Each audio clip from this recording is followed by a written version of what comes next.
Hi అండి, అందరికీ నమస్తే. నేను మీ రాజముంగర.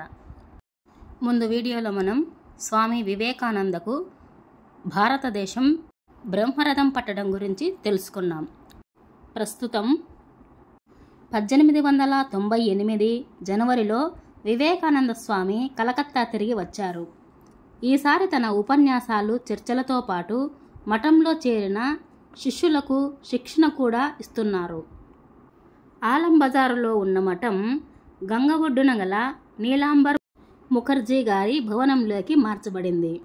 ఆ పక్కనే ఉన్న విశాలమైన భూమిని కూడా కొన్నారు. ఇదే కాలాంతరంలో బేలూరు మఠంగా ప్రసిద్ధి చెంది ప్రపంచంలోని అన్ని రామకృష్ణ మఠం, మిషన్ ఆశ్రమాలకు కేంద్ర బిందువుగా ఉంది.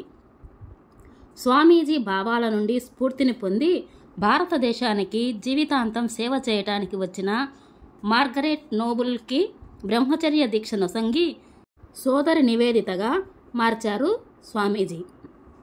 స్వామీజీ తన పాశ్చాత్య శిష్యులతో ఎక్కువ కాలం గడపవలసి వచ్చేది. వారికి భారతీయ సంస్కృతి, సంప్రదాయాలు, ధర్మము, కళలు, పూజలు, తత్వము మొదలైనటివి గురించి వివరించేవారు. వారికి ఇవన్నీ కొత్త. అయినా భారతదేశం మీద ప్రేమతో వారు పుట్టి పెరిగిన దేశాన్ని, బంధువుల్ని, సంపదని అన్నిటినీ వదిలి ఇక్కడికి వచ్చి సేవ చేయాలని సంకల్పించుకున్నవారు వాళ్ళు. వారికి స్వామీజీ ఎంతో ఓపికతో, స్పష్టతతో అన్నింటినీ గురించి చెప్పి వారి సందేహ నివృత్తి చేసేవారు. అతిశ్రమ వల్ల స్వామీజీ ఆరోగ్యం చెడిపోయింది. విశ్రాంతికై 1898 మార్చిలో డార్జిలింగ్ వెళ్ళారు. అక్కడొక నెల రోజులు ఉన్నారు. అప్పుడే కలకత్తాలో ప్లేగు మహమ్మారి వచ్చిందని ప్రజలంతా భయకంపితులై నగరం వదిలి పారిపోవాలన్నారని విన్నారు. వెంటనే కలకత్తా తిరిగి వచ్చి నగర ప్రజలకి సేవా సదుపాయాలు కల్పించాలని ఆజ్ఞాపించారు. స్వామీజీ, ఇంతమందికి సేవ చేయాలంటే మన వద్ద అన్ని డబ్బులు లేవి అని ఎవరో అడిగారు. ఏం కొత్తగా మఠం కట్టడానికి భూమి మొన్ననే కొన్నాం కదా, అవసరమైతే దాన్ని అమ్మేద్దాం. మనం సన్యాసులం. వీరు మన ముందున్న ప్రత్యక్ష దైవాలు. వీరిని సేవించటానికై చెట్ల కిందనైనా బ్రతకటానికి సిద్ధంగా ఉండాలి మనం అని నిశ్చయంగా చెప్పారు. చివరికి మఠం భూమి అమ్మేయాల్సిన అవసరం రాలేదు. ఎంతోమంది డబ్బులు చందాలుగా ఇవ్వటంతో సేవా కార్యక్రమాలు మొదలైనాయి. ఒక పెద్ద స్థలం అద్దెకు తీసుకొని అక్కడ కొన్ని పాకలు వేశారు. వ్యాధి పీడితులకు అక్కడ సేవ జరిగింది. నిద్రాహారాలకు లెక్క చేయక సేవ చేస్తున్న స్వామీజీకి, ఆయన శిష్యులకి ఈ యజ్ఞంలో సహాయం చేయటానికి ఎంతోమంది ముందుకు వచ్చారు. వారంతా కలిసి వీధులు, ఇళ్ళు శుభ్రం చేసి పరిసరాలను శుభ్రంగా ఎలా ఉంచుకోవాలో ప్రజలకు చూపించారు. ప్రజలకిదంతా ఎంతో సహాయం చేసింది. వారి భయం పోయింది. మునుపటి కంటే స్వామీజీని వారు ఇప్పుడు అధికంగా ప్రేమిస్తున్నారు. స్వామీజీ వేదాంతం మాట్లాడడమే కాదు, ఆచరణలో కూడా పెట్టించే వ్యక్తిని కూడా తెలుసుకున్నారు. ఒక పక్క అందరూ ఒకటేనంటూ, మరో పక్క నువ్వు అంటరాని వాడవు, నువ్వు తాకటానికి నీకెంత ధైర్యం అనే సన్యాసులు వీరు కారని, నిజంగానే దరిద్ర నారాయణులని, రోగి నారాయణులని సేవించే తపస్సంపన్నులని, సుమదర్శనులని, నిజమైన పరమహంస సంప్రదాయస్తులని ప్రజలంతా తెలుసుకున్నారు. కుల, మత, వర్ణ, లింగ, వయోవర్ణ, ఆశ్రమ, జాతి, భాషా, ప్రాంతీయ భేదాలన్నిటికీ పటాపంచలు చేసి మనిషిని మనిషిగా చూడాలనే సాంఘిక సంస్కారానికి ఇదే నాంది. ప్లేగు వ్యాధి సద్దుమణిగాక స్వామీజీ కొంతమంది పాశ్చాత్య శిష్యులతో కలిసి హిమాలయాలకు వెళ్ళారు. ప్రయాణం ఆసక్తికరంగా సాగింది. పాట్నా, బెనారస్, లక్నో వంటి ఇతర నగరాల గుండా వెళ్తున్నప్పుడు స్వామీజీ వాటన్నిటి చరిత్రలు, వైశిష్ట్యాలు శిష్యులకు వివరించారు. భారతీయ జీవన విధానం వారికి చూపించారు. మొదట నైనిటాల్లో ఆగి తర్వాత ఆల్మోరా వెళ్ళారు. అక్కడ ప్రముఖులతో మాట్లాడారు. సోదరి నివేదిత ఈ ప్రయాణంలోని విశేషాలన్నిటినీ ఒక చిన్న గ్రంథంలో పొందుపరిచింది. ఒక నెల తర్వాత స్వామీజీ శిష్యులతో కాశ్మీర్ వెళ్ళారు. అక్కడ చాలా దూరం పడవ ఇళ్లల్లో ప్రయాణించారు. మనోహరమైన ప్రకృతిని ఆస్వాదించారు. కాశ్మీరు చరిత్రనంతా స్వామీజీ వారికి చెప్పారు. ఈ సమయంలో స్వామీజీ శివుడి గురించే ఎక్కువగా ఆలోచిస్తూ మాట్లాడుతూ ఉండేవారు. అమర్నాథ్ యాత్ర చేయాలని స్వామీజీ సంకల్పించారు. ఆయనతో రావటానికి నివేదితకి అనుమతి దొరికింది. అదొక అద్భుతమైన యాత్ర. ప్రపంచంలోనే అత్యంత సుందరమైన ప్రదేశాలలో కొన్ని ఆ దారులలో ఉంటాయి. వాటిని వారు ఆస్వాదించారు. వాటితో పాటు అమర్నాథ్ వెళ్ళేవారికి దేశంలో వివిధ ప్రాంతాల నుంచి వచ్చిన వారున్నారు. అలాగే ఎన్నో సాంప్రదాయాల సన్యాసులు ఉన్నారు. రాత్రికి వారెక్కడ ఆగితే అక్కడ ఒక గుడారాల గ్రామం వెలిసేది. ఎంతోమంది సన్యాసులు స్వామీజీ వద్ద ఎన్నో విషయాలను తెలుసుకోవటానికై వచ్చేవారు. ప్రయాణం చాలా కష్టమైంది. వారు చాలా ఎత్తైన మంచు కొండల్ని ఎక్కవలసి వచ్చేది. ఒకసారైతే సముద్ర మట్టానికి 14,500 అడుగుల ఎత్తులో రాత్రి గడపాల్సి వచ్చింది. ఒక్కోసారి ఒక ఎత్తైన కొండ, మరోవైపు ఎంతో లోతైన లోయ ఉండగా మధ్యన ఇరుకైన దారులలో నడవాల్సి వచ్చేది. ఆ యాత్ర చేయటానికి ఉన్న నియమాలన్నీ, సంప్రదాయాలన్నిటినీ పాటించేవారు స్వామీజీ. అక్కడి ఎముకల్ని కొరికే మంచునీటి ధారల్లో, కొలనుల్లో పుణ్యస్నానాలు ఆచరించారు. ఆగస్టు 2వ తారీఖున అమర్నాథ్ చేరుకున్నారు. స్వామీజీ మనసంతా శివమయమైపోయింది. పరమ భక్తితో అమర్నాథ్ గుహలోకి ప్రవేశించి ఆ మంచు శివలింగం ముందు సాగిలపడి నమస్కరించారు. ఆ గుహ చాలా పెద్దది. ఎంతోమంది అందులో నుంచొని శివుణ్ణి స్తుతిస్తున్నారు. అక్కడ స్వామీజీకి శివుడు కనిపించి ఎప్పుడు సంకల్పిస్తే అప్పుడు శరీరం విడిచిపెట్టగలిగే వరం ప్రసాదించాడని స్వామీజీ తర్వాతి కాలంలో తెలిపారు. అక్కడి నుండి వచ్చాక ఎన్నో రోజుల వరకు స్వామీజీ శివుడి గురించి తప్ప దేని గురించి మాట్లాడలేదు. అమర్నాథ్ నుండి స్వామీజీ శ్రీనగర్ వచ్చి సెప్టెంబర్ మాసం చివరి వరకు అక్కడే ఉన్నారు. ఇక్కడ ఎక్కువ కాలం ధ్యానంలో గడిపారు. స్వామీజీ ఎన్నోసార్లు ఎక్కడికో వెళ్ళిపోయి ఒంటరిగా కొన్ని రోజులు గడిపి తిరిగి వచ్చేవారు. కానీ తన శిష్యులతో ఉన్నప్పుడు మాత్రం వారికి తన భావాలని, భారత జాతి ఔన్నత్యాన్ని తెలుపుతూ అలరించేవారు. శ్రీనగర్లో ఉన్నప్పుడు స్వామీజీ భగవంతుణ్ణి జగన్మాతగా ఎక్కువగా ధ్యానించేవారు. బెంగాలీ యోగి, వాగ్గేయకారుడు అయిన రామ్ ప్రసాద్ అమ్మవారిపై వ్రాసిన పాటలను పాడుకుంటూ ఉండేవారు. తానొక చిన్న పిల్లవాడిగా తను ఏం చేయాలన్నా అమ్మ అనుజ్ఞ ఉండాల్సిందేనుగా అమ్మే అతని చెయ్యి పట్టి నడిపిస్తున్నట్లుగా ప్రవర్తించేవారు, మాట్లాడేవారు. ఒక్కరే పడవని ఒక నిర్జన ప్రదేశానికి తీసుకువెళ్ళి గంటల తరబడి దేవిని ధ్యానించేవారు. చాలా రోజులు ఇలా గడిపిన తర్వాత అమ్మ దర్శనం జరిగింది. మనస్సంతా అమ్మమయమయ్యింది. ఈ సమయంలోనే స్వామీజీ కాళీ ది మదర్ అనే అద్భుత కవిత రాశారు. వివేకానంద స్వామికి ఎన్నో ఉత్తమోత్తమమైన ఆధ్యాత్మిక అనుభూతులు కలిగినప్పటికీ ఆయన ఆరోగ్యం బాగా లేనందువలన అక్టోబర్ 18వ తేదీ కలకత్తా విచ్చేశారు. ఆయన సోదర సన్యాసులు స్వామీజీ పునర్దర్శనానికి ఆనందించినా ఆయన ఆరోగ్యం చెడిపోయినందుకు బాధపడ్డారు.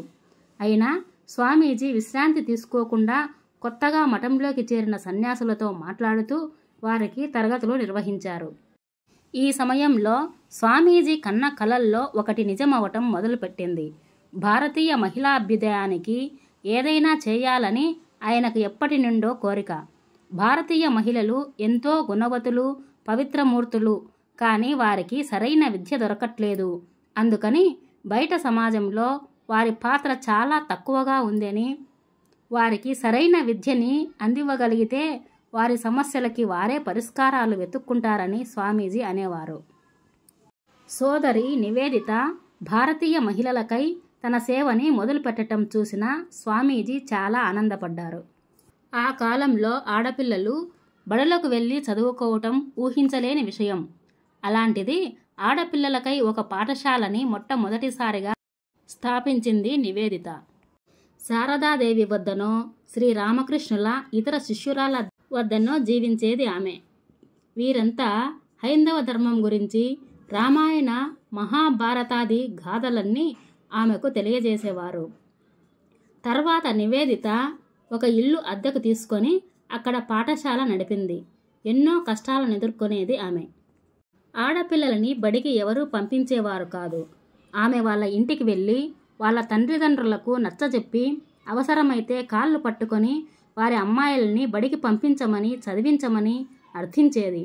ఒక ఆంగ్లేయ మహిళ అప్పట్లో బానిస దేశమైన భరతమాత బిడ్డలకై అంతగా తప్పించటం చూసి తమ కళ్ళను తానే నమ్మలేకపోయేవారు ప్రజలు. ఎంతో ధీశక్తితో తన లక్ష్య సాధనకై చిత్తశుద్ధికై పనిచేసేది నివేదిత. వివేకానంద స్వామి ఆమెను శివంగి అని ఊరికే పిలిచేవారా? వివేకానంద స్వామి బేలూరు అనే ప్రాంతంలో మఠం స్థాపించటానికి భూమి తీసుకున్న విషయం విదితమే. అక్కడ భూమి పూజ 1898లో జరిగింది. వెంటనే అవసరమైన భవంతులు కట్టడం ప్రారంభించారు. డిసెంబర్లో స్వామీజీ కొంతమంది ఇతర సన్యాసులతో కలిసి నూతన ఆశ్రమంలోకి మారారు. బేలూరు మఠం అనబడే ఈ ఆశ్రమం అన్ని ధర్మాలని వాటి ఆచార్యులందరినీ గౌరవించటమే కాక ఆదరించే చోటు. ప్రపంచం మొత్తానికి ఇక్కడి నుండి ఒక 1500 ఏళ్ల పాటు ఆధ్యాత్మిక ప్రకాశము నిర్దేశము జరుగుతుందని ఆ ఋషివాకు. శారదానంద స్వామిని స్వదేశానికి వచ్చి మఠ బాధ్యతలను చేపట్టవలసినదిగా ఆజ్ఞాపించారు స్వామీజీ. అక్కడ జప తపధ్యానాలు సేవా అర్చనాది కార్యక్రమాలు విజయవంతంగా జరుగుతున్నాయి. అక్కడ సన్యాసులు కఠిన నియమాలు పాటించేవారు. స్వామీజీ కొంతమంది శిష్యులను తయారు చేసి 2 ఢాకా పంపించారు. మరి 2 గుజరాతు, ఇంకొక 2 హరిద్వార్ ప్రాంతానికి పంపించారు. అందరూ విజయవంతులయ్యారు. స్వామీజీకి కొన్ని రోజుల పాటు సముద్రపు గాలి తగిలితే ఆరోగ్యం మెరుగవుతుందని వైద్యులు చెప్పగా మరలా పశ్చిమ దేశానికి వెళ్ళ నిశ్చయించుకున్నారు స్వామీజీ. ఆయనతో పాటి తురీయానంద స్వామి సోదరి నివేదిత కూడా బయలుదేరారు. గోల్కొండ అనే ఓడ వారిని తీసుకొని 1899 జూన్ 20 బయలుదేరింది. ఋతుపవనాల కారణంగా సముద్రం బాగా అల్లకొల్లోలంగా ఉంది. మద్రాసులో ఓడ ఆగింది. కానీ కలకత్తాలో ఒక అంటువ్యాధి ఉండటంతో అక్కడి నుండి వచ్చిన ఓడలోని వారిని కిందికి దిగనివ్వలేదు బ్రిటిష్ ప్రభుత్వం. కానీ ఈ నియమం కేవలం భారతీయులకు మాత్రమే. ఆంగ్లేయులు స్వేచ్ఛగా ఓడ నుండి నగరానికి రాకపోకలు జరిపేవారు. సముద్రంలో తీరానికి కొంత దూరంలో ఆ పెద్ద ఓడ ఆగింది. స్వామీజీని చూడటానికి వేల మంది భారతీయులు తీరానికి వచ్చారు. వారిలో ఎంతోమంది ముందుగానే వెళ్ళి స్వామీజీ దిగటానికి అనుమతించవలసినదిగా బ్రిటిష్ ఆఫీసర్లని వ్రాతపూర్వకంగా కోరారు. కానీ ఫలితం లేకపోయింది. ఇదంతా చూసిన స్వామీజీ ఆగ్రహంతో ఓడపైన బొమ్మలోని సింహంలా పచార్లు చేయసాగారు. బ్రిటిష్ వారు తనని తీసుకెళ్లి తుపాకీలతో ఎందుకు కాల్చివేయరని అడిగారు. అలా కనుక జరిగితే మిత్రమా, రవి అస్తమించని ఈ క్రూర బ్రిటిష్ సామ్రాజ్యపు శవపేటికకు ఇదే మొదటి మేక అవుతుంది. నా మరణ వార్త ఈ దేశమంతా ప్రచండమై అగ్నిలా పాకి ఈ జాతి మొత్తం ఒక్కసారిగా లేచి వారిని తరిమివేస్తుంది అన్నాడు. మళ్ళీ ప్రయాణం మొదలయ్యింది. సముద్రంలోని కల్లోలం వల్ల దారి మొత్తం ఓడ పైకి కిందికి అటూ ఇటూ ఊగుతూనే జూలై 1వ తేదీన లండన్ నగరం చేరింది. అక్కడ 2 వారాలుండి మరలా అమెరికాకు పయనించారు స్వామీజీ. ఆయన్ను కలవటానికి స్వాగతించటానికి 2 అమెరికన్ మహిళలు లండన్ వెళ్ళి స్వామీజీతో పాటు అమెరికాకు తిరిగి వచ్చారు. స్వామీజీ న్యూయార్కులో ఉండగా అక్కడికి 180 మైళ్ళ దూరంలోని ఒక గ్రామంలో లెగ్గెట్ దంపతులనే వారింటికి వెళ్ళి ఉన్నారు. అదొక సుందరమైన నిశ్శబ్దమైన ప్రదేశం. అక్కడ నవంబర్ వరకు ఉండి మంచి విశ్రాంతిని పొంది ఆరోగ్యాన్ని బాగా పుంజుకున్నారు. అక్కడ న్యూయార్క్లో ధర్మ ప్రచారం చేస్తున్న అభేదానంద స్వామిని కలిసి ఎంతో సంతసించారు. న్యూయార్కుల్లో కొన్ని తరగతులు నిర్వహించారు. పాత శిష్యులు మిత్రులను కలిసి ఆనందించారు.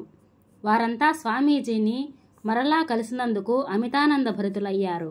ఈలోపు ఆయన పుస్తకాలు చదివి భారత ధర్మాన్ని ఆరాధించే కొత్త వారంతా ఆయన్ని ప్రత్యక్షంగా చూడగలిగారు. 2 నెలల తర్వాత అమెరికాకు వచ్చి పశ్చిమ కోస్తా ప్రదేశంలో ఉన్న కాలిఫోర్నియాకు ప్రయాణమయ్యారు.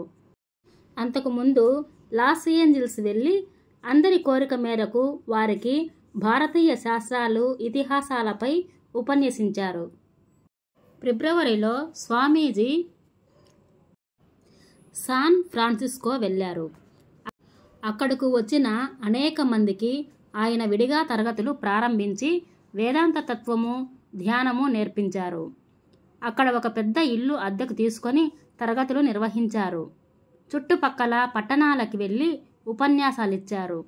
శాన్ ఫ్రాన్సిస్కోలో వచ్చిన అద్భుతమైన ప్రతిస్పందన వల్ల అక్కడ స్వామీజీ వేదాంత సొసైటీ ఆఫ్ శాన్ ఫ్రాన్సిస్కో అనే ఆశ్రమాన్ని స్థాపించారు. ఒకసారి అమెరికాలోని ఒక గ్రామంలో ఒక పెద్ద నీటి కాలువ ప్రక్కన స్వామీజీ నడుస్తూ వెళ్తున్నారు. తాడుతో కట్టబడి నీటిపై తేలుతున్న కొన్ని గుడ్ల పెంకులను దూరం నుండి తుపాకీలతో గురిచూసి కాల్చ ప్రయత్నిస్తున్న కొంతమంది కౌబాయ్ యువకుల్ని చూశారు స్వామీజీ. అన్నిసార్లు వారి గురి తప్పుతూనే ఉండటం చూసి స్వామీజీ చిరునవ్వు నవ్వారు. వారి పరాజయం చూసి స్వామీజీ నవ్వుతున్నారనుకొని వారు కోపగించుకొని తుపాకీ ఆయన చేతిలో పెట్టి అదంత సులభం కాదని, చేతనైతే ప్రయత్నించమని సవాల్ విసిరారు. తుపాకీ తీసుకున్న స్వామీజీ గురి చూసి 12 సార్లు కాల్చారు. 12 గుడ్లు పెంకులు పగిలాయి. ఈయన ఎవరో తుపాకీ కాల్చడంలో బహు నైపుణ్యము, అనుభవము కలిగిన నేర్పరి అని వారు అనుకొని అందులో రహస్యాలు, కిటుకులు వారికి కూడా బోధించమని ప్రాధేయపడ్డారు. అందుకు ఆయన తాను జీవితంలో తుపాకీని వాడటం అదే మొదటిసారని, అఖండమైన ఏకాగ్రతే ఈ సాఫల్యానికి రహస్యమని వారికి తెలిపారు. స్వామీజీ శిష్యులలో ఒకరు ఒక ఆశ్రమం నెలకొల్పేందుకు ఆయనకు కొంత భూమిని బహూకరించారు. కానీ అది ఏ పట్టణానికైనా, గ్రామానికైనా చాలా మైళ్ళ దూరంలో కొండల మధ్యలో ఉంది. తురీయానంద స్వామి అక్కడ ఆశ్రమం నెలకొల్పమని చెప్పగా ఆయన కాలాంతరంలో శాంతి ఆశ్రమంగా దాన్ని తీర్చిదిద్దారు. స్వామీజీకి ప్యారిస్లో జరగబోయే విశ్వమత చరిత్రల మహాసభల్లో పాల్గొనమని ఆహ్వానం అందింది. స్వామీజీ కొన్నాళ్ళు న్యూయార్కుకు వచ్చి అక్కడి వేదాంత సొసైటీ పురోగతిని సందర్శించారు. లెగ్గెట్ దంపతులతో ప్యారిస్ బయలుదేరారు. నెక్స్ట్ వీడియోలో మళ్ళీ కలుద్దాం. ఈ వీడియో మీకు నచ్చినట్లయితే లైక్ చేయండి, షేర్ చేయండి, సబ్స్క్రైబ్ చేసుకోండి.